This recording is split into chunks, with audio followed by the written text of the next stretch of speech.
నేను ఎక్కువ ఉపన్యాసానికి పోను. గత 10 సంవత్సరాలలో డబుల్ బెడ్రూమ్ ఇల్లు ఇస్తా అన్నాడు.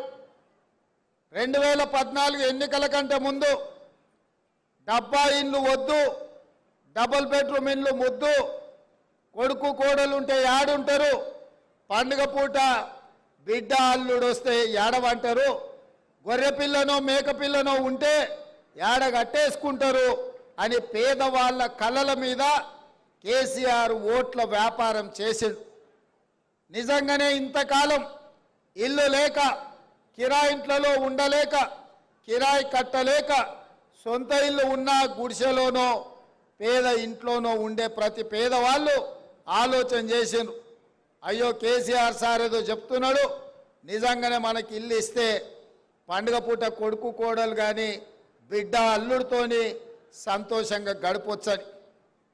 ఒక్కసారి కాదు, చెప్పిన కథనే మళ్ళా చెప్పి ఎమ్మెల్యే ఎలక్షన్లు కావచ్చు, ఎంపీ ఎలక్షన్లు కావచ్చు, సర్పంచ్ ఎలక్షన్లు కావచ్చు, ఎంపీడీసీ ఎలక్షన్లు కావచ్చు, 2 సార్లు 10 ఏళ్ళు పదే చెప్పిందే చెప్పి తెలంగాణ ప్రజల్ని మోసం చేసి ఇక తెలంగాణ ప్రజలు ఆయన మోసానికి, ఆయన అబద్ధాల మాటలకు కాలం చెల్లింది అని చెప్పి మొన్న జరిగిన శాసనసభ ఎన్నికల్లో కేసీఆర్ను బీఆర్ఎస్ను బొందబెట్టి ఇందిరమ్మ రాజ్యం తెచ్చుకున్నారు. అందుకే ఈరోజు ఇచ్చిన మాట నిలబెట్టుకోవడానికి ఇంత బ్రహ్మాండమైన కార్యక్రమం ఇవాళ ఖమ్మం జిల్లాలో భద్రాద్రి రామచంద్రుడి ఆశీర్వాదంతో ప్రారంభించుకున్నాం. ఇవాళ కాంగ్రెస్ పార్టీకి ఖమ్మం జిల్లాకు ఒక బలమైన బంధం ఉన్నది.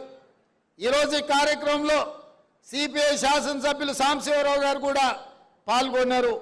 ఈ ఖమ్మం జిల్లాలో ఒకనాడు కమ్యూనిస్టులు కాంగ్రెస్లు ఎంత వైరుధ్యం ఉన్నా, ఎన్నో రకాల ఇబ్బందులు వచ్చినా, కొట్లాడుకున్నా ఈరోజు కలిసి ఖమ్మం జిల్లాను అభివృద్ధి చేయాలని ఆలోచన చేస్తున్నారు.